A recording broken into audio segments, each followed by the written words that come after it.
The Trials and Sufferings of the Godly by Thomas Watson. Body of Divinity. God's own people often suffer great afflictions. This is what the wicked are like, always carefree, they increase in wealth.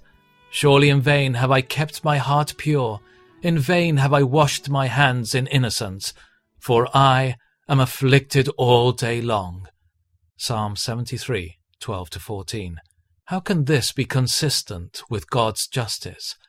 God's ways of judgment are sometimes secret, but never unjust. The Lord never afflicts his people without a cause. He cannot be unjust towards them. There is some good in the godly, therefore the wicked afflict them. There is some evil in them, therefore God afflicts them. God's own children have their blemishes, but aren't you also guilty of sins against the Lord your God? 2 Chronicles 28:10. These spiritual diamonds, have they no flaws? Do we not read of the spots of God's children? Are not they guilty of much pride, passion, worldliness?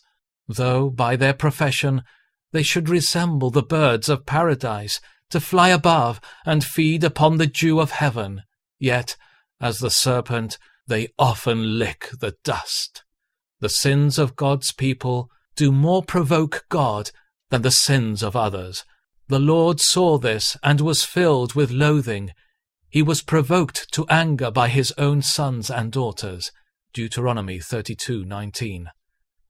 The sins of others pierce Christ's side. The sins of his people wound his heart.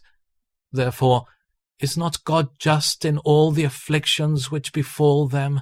You only have I chosen of all the families of the earth.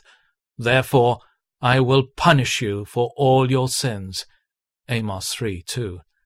I will punish you sooner, surer, sorer than others. The trials and sufferings of the godly are to refine and purify them. God's furnace is in Zion. Is it any injustice in God to put his gold into the furnace to purify it? Is it any injustice in God by afflicting his people to make them partakers of his holiness?